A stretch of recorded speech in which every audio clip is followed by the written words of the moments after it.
지난 금요일 오후 대통령실이 깜짝 발표를 했습니다. 윤석열 대통령과 이재명 더불어민주당 대표가 통화해 다음 주에 만나기로 했다는 발표였습니다. 일단 만나서 소통을 시작하고 앞으로는 자주 만나 차도 마시고 식사도 하고 또 통화도 하면서 국정을 논의하자고 말했습니다. 민주당도 즉각 환영한다고 논평했습니다. 이 대표는 많은 국가적 과제와 민생 현장의 어려움이 많다며 가급적 빠른 시일 내에 만나자고 화답했습니다. 윤석열 대통령은 지난 2년 동안 한 번도 야당 대표와 공식 회담을 하지 않았습니다. 여당 안에서 범죄 피의자와 만날 수 없다는 발언도 나왔습니다. 대통령이 지금 범죄 피의자와 면담할 때는 아니라고 생각합니다. 깜짝 발표 사흘 전만 해도 분위기는 달랐습니다. 윤석열 대통령이 직접 밝힌 총선 참패 입장에서 사과는 없었습니다. 오히려 이재명 민주당 대표의 25만 원 민생회복 지원금 공약을 겨냥한 듯 강경 발언을 쏟아냈습니다. 무분별한 현금 지원과 포퓰리즘은 나라의 미래를 망치는 것입니다. 경제적 포퓰리즘은 정치적 집단주의와 전체주의와 상통하는 것입니다. 그래서 이것은 우리 미래에 비추어 보면 마약과 같은 것입니다. 금요일 아침까지도 윤 대통령은 각 당 대표들이 참석한 4.19 기념식에 나타나지 않았고 이재명 대표와 자연스러운 만남 기회도 무산됐습니다. 그런데 그날 오후 깜짝 발표가 나온 겁니다. 화요일 강경 발언과 금요일 깜짝 발표. 그 사흘 사이 어떤 일이 있었던 걸까요?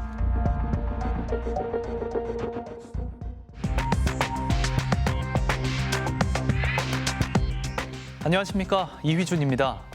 여당 참패로 끝난 총선 후폭풍이 계속되고 있습니다. 오늘 스트레이트는 이번 총선 결과를 다각적으로 분석하고 윤석열 대통령에게 남겨진 과제들을 짚어보겠습니다. 구민재 기자가 나와 있습니다. 윤석열 대통령이 이재명 대표와 통화하고 만나기로 했는데 국정기조가 바뀌는 걸까요? 네, 윤석열 대통령이 소통하지 않는다는 비판이 여당 안에서도 나올 정도였는데 일단 야당 대표를 만난다는 건 긍정적 신호로 보입니다. 며칠 전까지만 해도 윤 대통령이 총선 결과에 대해서 제대로 사과나 반성도 안 한다는 논란이 있었잖아요. 달라진 이유가 있을까요? 네, 총선이 끝나고 난 뒤 실시된 여론조사에서 윤석열 대통령의 국정운영 지지율이 23%로 취임 후 최저로 떨어졌습니다. 총선 전보다 무려 11%포인트 폭락했습니다. 이 결과가 영향을 준 걸로 보입니다. 지난 열흘 어떤 일이 있었는지 짚어보겠습니다. 총선 엿새 뒤인 지난 화요일. 윤석열 대통령이 처음으로 직접 입장을 밝혔습니다. 국무회의를 주재하면서 준비한 원고를 읽었습니다. 올바른 국정의 방향을 잡고 이를 실천하기 위해 최선을 다했음에도 국민들께서 체감하실 만큼의 변화를 만들어내는데 모자랐다고 생각합니다. 하지만 그러나 같은 말이 15차례나 등장했습니다. 국정 방향도 옳고 성과도 냈지만 부족했다는 취지입니다. 경제가 다시 일어서고 있습니다. 하지만 물가 관리에 총력을 다했습니다. 그러나 천정부지로 치솟았던 집값을 낮췄습니다. 그러나 대통령이 잘못한 건 아무것도 없다는 거예요. 대통령이 정한 국정운영 방향은 옳았는데 집행이 잘못됐고, 집행이 잘못된 이유는 국민들에게 그 정책에 대한 소통이 잘못됐다라고 하는데, 부족했다라고 하는데 사실은 국정 홍보가 잘못됐다고 생각하는 거죠. 반성과 사과가 없다는 비판 여론이 커지자 4시간 뒤 대통령실 고위 관계자가 나섰습니다. 이 관계자는 윤 대통령이 국무회의 마무리 발언과 참모들과의 회의에서 국민들께 죄송하다고 말했다고 전했습니다. 생중계된 공개 발언이 아니라 나중에 장관들과 참모들만 있는 자리에서 비공개로 사과했다는 겁니다. 사상 초유의 비공개 사과. 저는 그거 거짓말이라 보고요. 참모가 대국민 사과를 비공개로 하는 경우가 어디 그런 게 있어요? 어디 있습니까? 그러니까 공식 행사에서 사과를 하지 않았기 때문에 참모가 건의를 했겠죠. 대통령님 이러시면 안 됩니다. 여론이 나쁩니다. 제가 그냥 흘리겠습니다. 우리 참모회의에서 사과했다고 흘리겠습니다. 그럼 그렇게 해. 이렇게 했을 가능성이 많고요. 저는 홍보수석부터 잘라야 된다고 생각합니다. 왜 그렇습니까? 대통령께서 어떤 하신 말씀에 대해서 예. 결국엔 여론의 반응이 안 좋으니까 덧댐을 한 거거든요. 저는 그거 자체가 누구의 생각이었는지 모르겠지만 예. 더 안 좋은 모습이었다 이런 생각하고요. 여당 안에서도 비판의 목소리가 나왔습니다.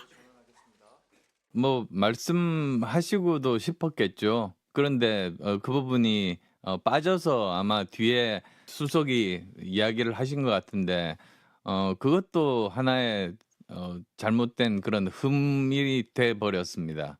그래서 진정성이 제대로 전달이 안 된 하나의 큰 요인이 돼 버렸죠. 국무총리와 비서실장 후임 인선을 놓고도 수습은커녕 논란이 더 커졌습니다. 국무총리 후보로 권영세, 주호영 의원과 김한길 국민통합위원장, 비서실장은 원희룡 전 장관, 이상민 행안부 장관, 장제원 의원, 이동관 전 방송통신위원장이 거론됐습니다. 대부분 윤석열 대통령의 최측근입니다. 하마평에 놓은 인사들이 너무나 대통령하고 편안한 사람, 대통령에게 편안한 사람이죠. 사실은 지금 대통령에게 필요한 사람은 대통령에게 직언할 수 있고 쓴소리할 수 있는 사람인데 그런 사람들의 면면은 보이지 않고 있다. 그렇다고 한다면 비판이 쏟아지자 이번에는 갑자기 야당 인사들이 거론되기 시작했습니다. 박영선 전 중소기업벤처부 장관이 총리 후보로, 양정철 전 민주연구원장이 비서실장으로 검토된다는 보도가 나왔습니다. 용산 대통령실 관계자가 언론에 대고 그런 말을 했다는 것은 둘 중에 하나라고 저는 생각을 하는데요. 네. 첫 번째는 정치라고는 근처에 가본 적도 없는, 경험도 없는 정말 초초자 아마추어거나 아니면 실제 성사시킬 목적이라기보다는 정치적으로 다른 의도를 숨긴 일종의 장난이라고 저는 생각합니다. 여당인 국민의힘도 발칵 뒤집혔습니다. 친윤석열계인 권성동 의원은 당 정체성을 전면 부정하는 인사라며 검토조차 해선 안 된다고 했습니다. 논란이 커지자 대통령실은 검토한 적 없다고 공식 부인했습니다. 그런데 검토한 적 없다는 공지가 나온 뒤에도 인사와 상관없는 참모들을 인용해 검토 중인 게 맞다는 보도가 쏟아졌습니다. 대통령실 안에서도 말이 정반대로 엇갈리는 상황이 벌어진 겁니다. 왜 이런 상황이 벌어진 걸까요?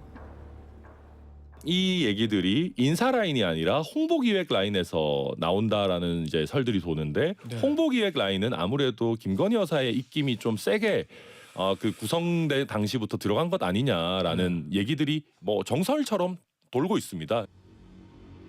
비공식 라인 인사 논란에 대해 대통령실은 검토한 적 없다는 게 공식 입장이라고 거듭 밝혔습니다. 총선이 일주일이 지나도록 후폭풍이 거센 상황. 충격적인 여론조사 결과가 잇따라 발표됐습니다. 목요일 발표된 여론조사기관 공동조사에서 윤석열 대통령 국정 지지율이 27%를 기록했습니다.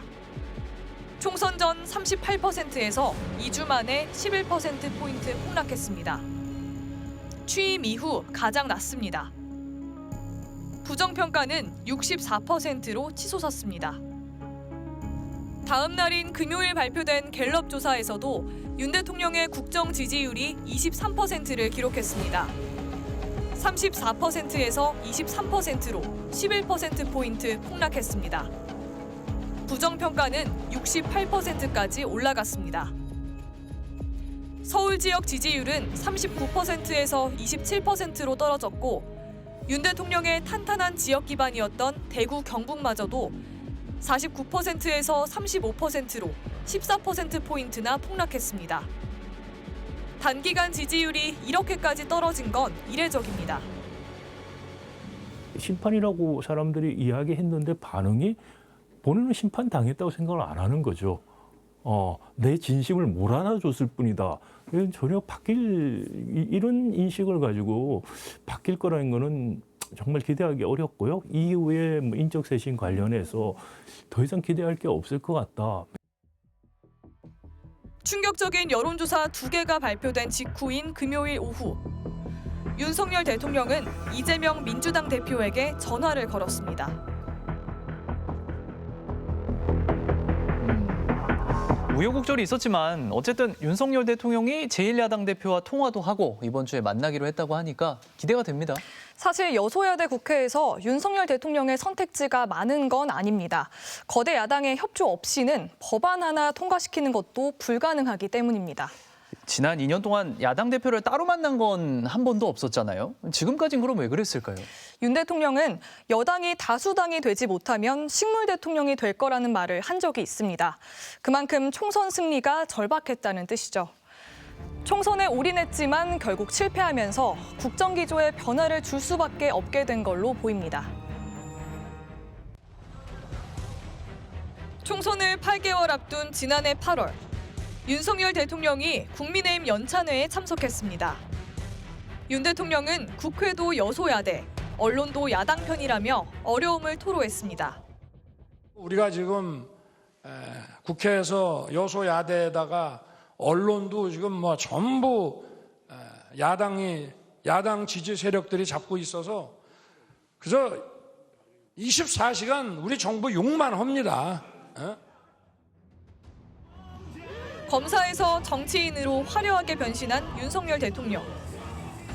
그는 탄핵 후폭풍으로 2020년 총선에서 대패한 국민의힘의 유일한 희망으로 급부상했습니다. 그리고 극적으로 대선에서 이겼습니다. 하지만 그가 마주친 정치 환경은 척박했습니다. 국회는 야당이 장악하고 있었습니다. 여당 안에서도 이른바 윤핵관은 소수였고 이준석 대표와 불편한 동거가 이어지고 있었습니다. 먼저 여당 안에서 이준석 대표 찍어내기가 시작됐습니다. 국민의힘은 비위 관련 증거인멸 교사 의혹을 문제 삼아 중징계를 내렸습니다. 대선과 지방선거를 연달아 승리로 이끈 당대표가 사실상 쫓겨나는 초유의 상황이 벌어졌습니다. 왜 3월 9일 날 대선 승리를 하고도 저는 어느 누구에게도 축하를 받지 못했으며 어느 누구에게도 대접받지 못했으며 공격당하고 면전에서 무시당하고 뒤에서는 한없이 까내리며 카메라에 포착된 문자에서 윤석열 대통령의 속내가 드러났습니다. 윤 대통령이 권성동 당시 당대표 직무대행에게 내부 총질이나 하던 당대표가 바뀌니 달라졌다고 문자를 보냈습니다. 권 대표가 대통령님 뜻을 잘 받들어 당정이 하나 되는 모습을 보이겠다고 답하자 체리따봉 이모티콘으로 답했습니다. 새 대표를 뽑는 과정에서 윤 대통령의 뜻은 더 노골적으로 드러납니다. 윤 대통령이 여론조사보다 당원 투표 100%가 더 낫다는 뜻을 내비쳤다는 보도가 나오자 경선 규칙이 그렇게 바뀝니다. 여론조사 1위를 달리던 유승민 전 의원은 출마를 포기했습니다. 국민의힘 지지층 여론조사 1위였던 나경원 전 의원. 대통령실이 저출산 대책 발언을 문제 삼아 집요하게 공격하자 나 전 의원은 사의를 표명했습니다. 하지만 대통령실은 아예 해임해버렸습니다. 대통령은 오늘 나경원 전 의원을 저출산 고령화 사회 부위원장과 기후환경 대사직에서 해임했습니다. 남은 사람은 안철수 의원. 윤 대통령이 그를 겨냥해 국정 운영의 방해꾼이자 적이라고 했다는 보도가 나왔고 공개적인 저격이 이어졌습니다. 안윤연대라는 표현을 누가 썼습니까? 그건 정말 잘못된 표현입니다. 대통령과 후보가 어떻게 동격이라고 지금. 유승민, 나경원, 안철수. 유력했던 경쟁자들이 모두 사라졌습니다. 그리고 윤심을 내세운 김기현 대표가 당선됐습니다. 국민의힘 만세! 윤석열 정부 만세! 감사합니다. 대통령 취임하고 난 뒤에 여당이 했던 제일 첫 번째 조치 중에 하나가 바로 이 지금 이 공당이 선출한 정당성을 갖고 있는 당 대표의 축출이었잖아요. 그 내부 총질이나 하는 당 대표 이야기를 보다시피 그러면서 이 여당의 정치적 자율성이 사라져 버렸거든요. 그러면서 야당을 향한 전방위 수사도 시작됐습니다. 제1야당 대표를 상대로 검찰의 강도 높은 압수수색과 소환 조사가 이어졌습니다. 체포동의안도 2차례 국회에 넘어왔습니다. 대장동 사건, 위례 사건, 성남 FC 사건은 죄질과 범행의 규모 면에서 단 한 건만으로도 구속이 될 만한 중대 범죄들입니다. 조국, 임종석, 서훈, 김수현, 김상조, 김현미 등 전 정부와 야당 인사들은 물론 비판적 언론까지 줄줄이 검찰 수사 대상에 올랐습니다. 대통령 되기 전에 검찰총장으로서 어떤 범죄자를 다루는 그런 어떤 이미지로 여전히 국민들이 원했던 거는 대통령인데 대통령으로서 야당 대표를 만나고 대화하고 이렇게 소통하는 것이 필요했던데 그게 아니라 어떤 불통과 아직까 독선으로 어쨌든 뭐 요새 말로 독고다이 이런 이미지가 있지 않았나 생각이 들어요. 이렇게 지나간 여소야대 2년. 윤석열 대통령은 야당과 협치 대신 시행령 정치와 거부권으로 맞서며 버텼습니다. 하지만 이번 총선에서도 여당은 또다시 대패했습니다. 수도권에 출마한 윤석열 대통령의 참모 출신 7명 중 단 1명만 당선되고 모두 낙선했습니다. 윤석열 대통령의 사면이나 복권 이후 총선에 출마한 여당 후보자 5명도 2명 빼고 낙선했습니다. 반면 윤석열 대통령과 대척점에 섰던 안철수, 나경원, 이준석, 이재명, 조국은 모두 정치적으로 화려하게 살아남았습니다. 정부가 지금 소수당이었기 때문에 정부 여당이 올인하지 않을 수 없는 구도였고, 근데 올인하는 방향이 좀 잘못됐죠. 협치를 안 한다는 얘기는 정치를 안 한다는 얘기예요. 그러니까 일단 우리 쪽에서 쭉 성과를 내 가지고 그걸 가지고 국민들한테 평가를 받겠다. 사실 이런 전략을 깔고 있었다고 봐야 되거든요. 근데 그렇게 역량을 보여주기에는 지난 2년 동안에 있었던 여러 가지 또 행정부가 할 수 있었던 여러 가지 일들에서 너무 성과가 안 났죠. 남은 임기 3년.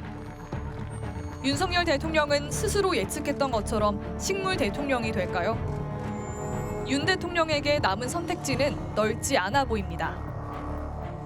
그동안 사실 2년 동안 윤 대통령이 야당과의 직접 대화를 안 했던 이유 중에 하나는 2년 지나고 난 총선에서 우리가 압승하고 나면 그때는 내 마음, 우리의 뜻대로 할 수 있을 거야라고 생각했을 거예요. 그때는 그런데 지금 그것이 안 됐잖아요. 안 됐다고 하면 이제는 정말 지금 이 검사 윤석열, 이 후보 윤석열이 아니라 이제는 이 대통령 윤석열의 마음으로 진짜 이 국정을 어떤 식으로든 돌파구를 열고 생산적인 결과를 만들어내야 된다는 그 절박함으로 저는 야당 대표하고 만나야 된다 생각합니다. 유권자들이 뽑은 대통령인데 정말 식물 대통령이 되는 건 나라의 불행이겠죠. 이제부터라도 대화와 협치가 복원되면 좋겠습니다. 사실 처음부터 윤 대통령의 지지율이 이렇게 낮았던 건 아닙니다. 2년 전 대선 직후 치러진 지방선거에서도 여당이 압승했습니다. 그러니까요. 그런데 2년 사이에 왜 이렇게까지 대통령의 지지율이 떨어지게 된 걸까요? 윤 대통령의 국정수행 지지율은 취임 직후 2달을 빼고 줄곧 부정평가가 60% 안팎을 오가고 있습니다. 저희가 만난 유권자와 전문가들은 불통과 무능, 이 두 단어를 키워드로 꼽았습니다. MBC의 여론조사 플랫폼 여론M. 공표되는 모든 여론조사를 전수 분석하는 가장 정확한 여론 분석 시스템입니다. 민주당이 앞서던 정당 지지율이 2월 첫째 주부터 격차를 좁히더니 국민의힘이 앞서기 시작합니다. 윤석열 정부의 의대 정원 2,000명 증원, 그리고 민주당의 공천 파동 영향 때문이었습니다. 여당에서는 총선 과반도 가능하다는 말이 나왔습니다. 그런데 국민의힘 지지율이 떨어지기 시작합니다. 해병대 최상병 사망수사 외압 의혹 사건의 피의자 이종섭 전 국방장관의 호주 대사 임명 강행, 황상무 대통령실 시민사회 수석의 언론인 회칼 테러 협박 발언, 그리고 윤석열 대통령의 대파 875원 발언까지 대통령실발 악재들이 줄줄이 터졌습니다. 국민의힘 지지율은 급격히 떨어졌고 조국혁신당의 지지율은 무섭게 상승했습니다. 이 추세는 총선까지 달라지지 않았고 결국 여당의 참패로 이어졌습니다. 윤석열 대통령 취임 직후만 해도 민심이 이렇지는 않았습니다. 2년 전 치러진 지방선거에서 국민의힘은 서울시장을 비롯해 광역단체장 17곳 중 12곳을 휩쓸었습니다. 기초단체장도 226곳 중 145곳에서 승리했습니다. 2년 사이 민심은 왜 이렇게 돌아선 걸까요? 특히 2030 청년들의 변화가 눈에 띕니다. 지상파 3사 출구조사 결과 대선 때 20대 남성은 58%가 윤석열 대통령을 찍었는데 이번 총선에서는 47%만 국민의힘 후보에 투표했습니다. 10%포인트 넘게 줄었습니다. 20, 30대 여성에서도 8%포인트 넘게 줄었습니다. 서울 도심 한복판에서 158명이 숨진 이태원 참사, 14명이 목숨을 잃은 오송 지하차도 참사. 그때마다 청년 세대에서는 무정부 상태, 각자 도생이라는 말이 유행처럼 번졌습니다. 국어 문제부터 시작해서 사실 대학생들이 쉽게 겪을 수 있는 여러 문제들이 있는데 그런 문제들에서 정치가 제대로 일을 하지 않으니 결국 청년들이 죽는구나라는 걸 느끼면서 국회가 꼭 견제나 뭐 어떤 발목 잡기를 하지 않았어도 정부가 할 수 있는 일들, 정부가 했어야 되는 일들, 예를 들면 이태원 참사 같은 것을 막는 것, 네, 그리고 그 참사가 발생한 이후에 대응하는 것, 또 그것에 대해서 어떤 잘못이 있었는지를 확인하고 또 재발 방지하는 것, 그다음에 잼버리 사태 같은 이제 그건 순전히 행정부가 이제 했어야 되는 일들이죠. 야당이 발목을 잡아서 국회가 발목을 잡아서 정부가 일을 제대로 못했다라고 얘기하기에는 설득력이 없는 부분이 너무 많았던 거죠. 지난 1년 동안 윤석열 대통령에 대한 부정평가가 언제 상승했는지 살펴봤습니다. 작년 7월 1주에서 2주 사이 김건희 여사 일가의 서울 양평고속도로 특혜 논란이 불거진 때입니다. 작년 9월 해병대 최상병 사건을 수사한 박정훈 대령이 오히려 피의자로 구속 위기에 처하고 대통령실 개입 의혹이 불거진 뒤입니다. 올해 1월 김건희 여사 주가 조작 의혹 특검법에 대해 윤석열 대통령이 거부권을 행사한 때입니다. 그리고 2월 말에서 3월 말 사이 R&D 예산 삭감에 항의하는 카이스트 졸업생 입틀막 사건이 터지고 이종섭 전 장관이 호주 대사로 임명된 때였습니다.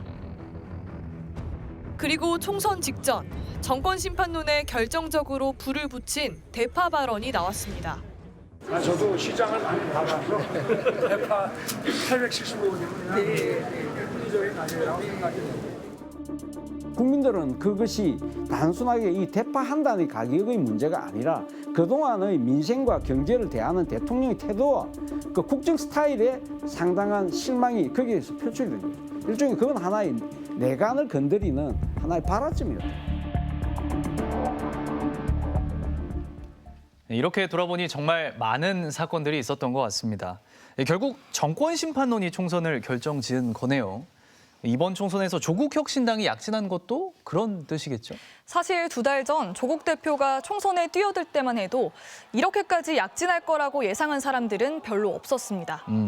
자녀 입시 비리 등으로 항소심에서도 실형을 선고받았잖아요. 그런데도 총선에서 높은 지지를 받았어요. 이유가 뭘까요? 조국혁신당이 내건 대표적인 구호가 3년은 너무 길다였습니다.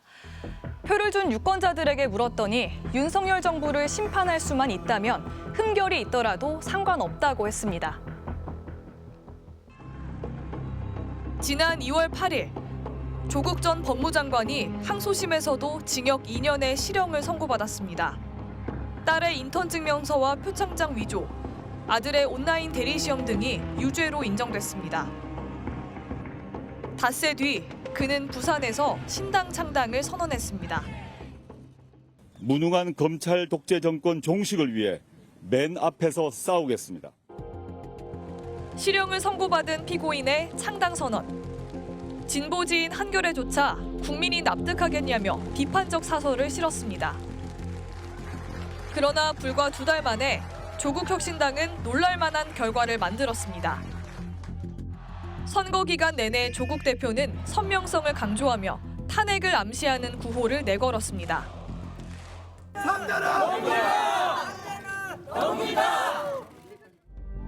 누가, 왜 조국혁신당에 투표했을까요? 호남 유권자 10명 중 4명 이상이 조국혁신당을 선택했습니다. 득표율이 민주당 위성정당보다 높았습니다. 보수 성향이 가장 강하다는 대구 경북에서도 10명 중 1명이 조국혁신당을 찍었습니다. MBC 패널 조사에서 조국혁신당에 투표한 사람들에게 조국혁신당이 약진한 이유를 물었습니다.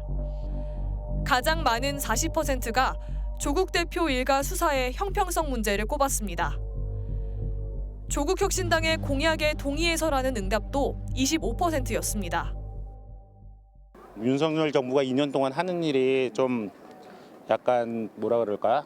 대한민국을 후지게 만든다? 이런 생각이 들어가지고 아마도 이거는 빨리 3년 안에 종식을 3년이 너무 길다는 생각이 들어서 가입을 최초로 했습니다.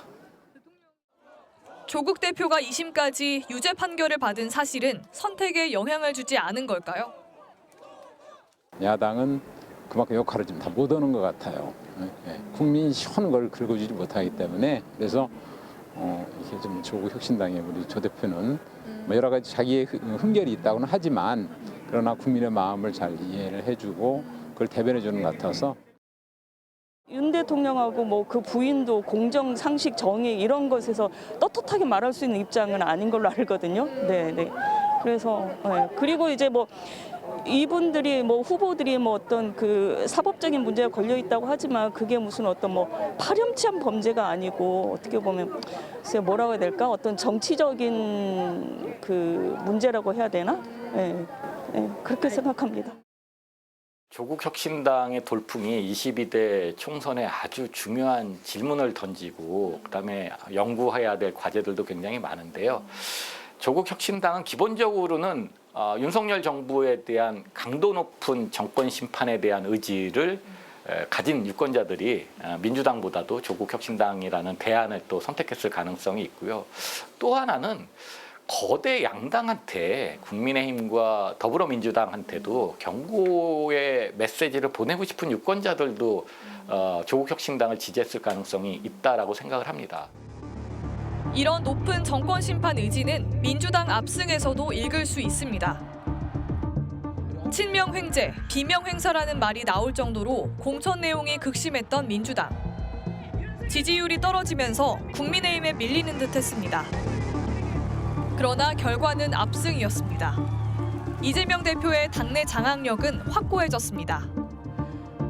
대장동 변호사 5인방, 당대표 특보 3인방 등 친이재명계 인사들이 대거 당선됐습니다.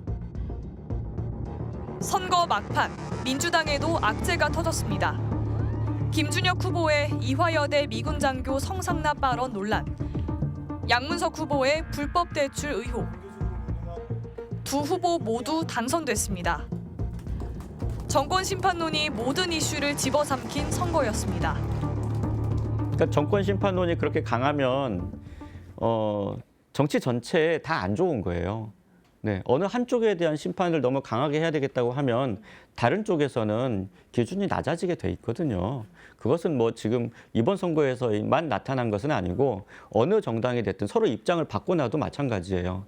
그러니까 민주주의는 어느 한쪽이 잘했을 때 다른 쪽도 잘하려고 경쟁하는 그런 시스템에서 좋은 정치가 나타나는데 어느 한쪽이 못해서 만약에 저쪽을 더 심판해야 되겠다라고 하면 이쪽도 당연히 그 기준이 낮아지게 되는 거죠. 정권 심판론이 지배한 총선. 윤 대통령과 대립각을 세웠던 이준석 개혁신당 후보는 살아남았습니다. 하지만 녹색정의당은 20년 만에 원외 정당으로 밀려났습니다. 국회는 사실상 제3지대가 사라진 더 강력한 대립구도로 재편됐습니다. 그렇게 정권 심판 구도가 강력하게 작동하면 과거 사례들을 다 보면 양강구도로 딱 짜여지거든요. 모든 민생 문제부터 시작해서 여성, 노동, 또 기후 문제가 그렇게 중요하다고 평소에 얘기하다가 기후 문제도 쏙 들어갔고 이렇게 해서 양 정권을 심판하냐 마냐 이거에 다 가서 제가 볼 때 근데 정권 심판이 워낙 지금은 저희가 느끼기엔 대세로 보입니다. 정권 심판론이 총선을 휩쓴 건 윤석열 정부에 대한 실망과 분노가 컸다는 뜻이지만 그만큼 또 우리 정치가 양극화됐다는 뜻이기도 하네요. 그렇습니다. 지난 2년 동안 사실상 정치가 사라졌고 민생과 직결되는 법안들은 표류했잖아요. 앞으로가 중요할 것 같습니다.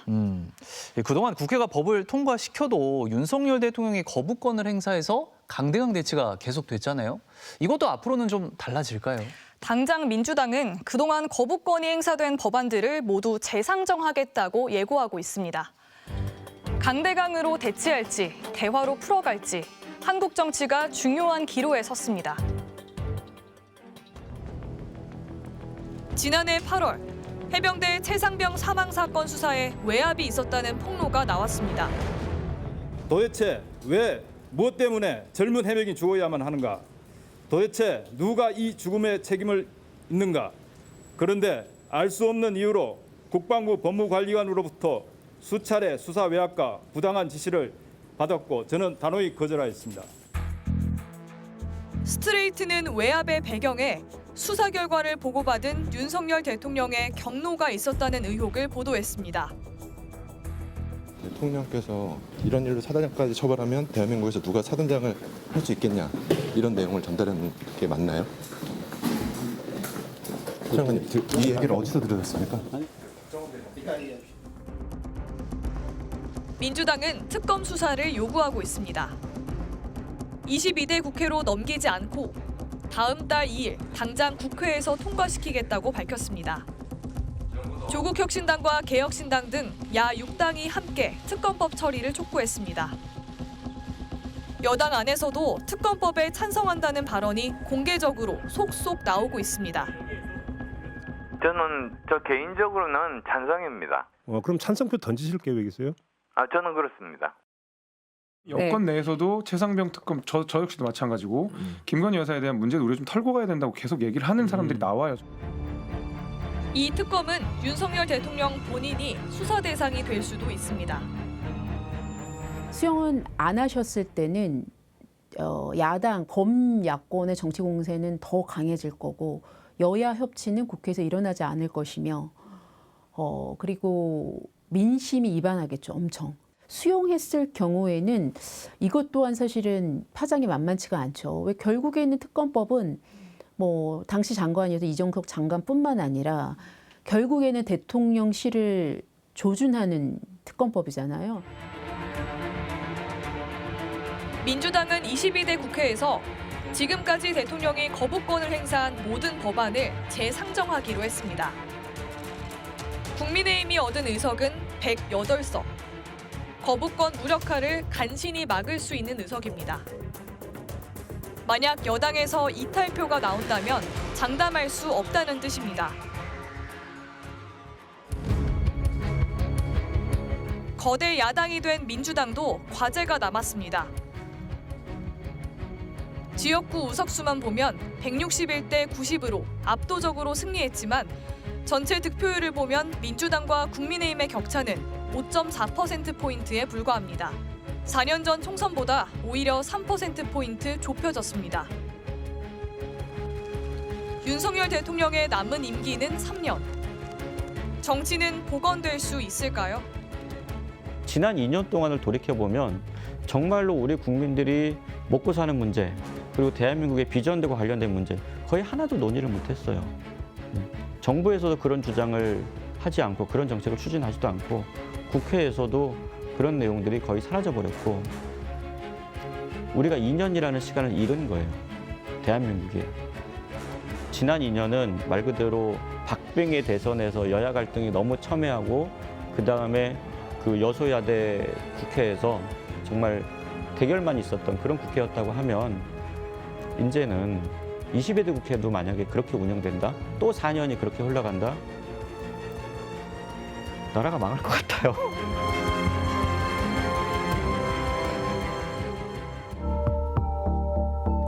총선에서 누구에게 투표했든 모든 유권자들의 바람은 정치가 제대로 역할을 하는 걸 겁니다.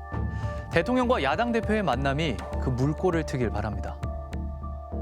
탐사기획 스트레이트, 다음 주에 뵙겠습니다.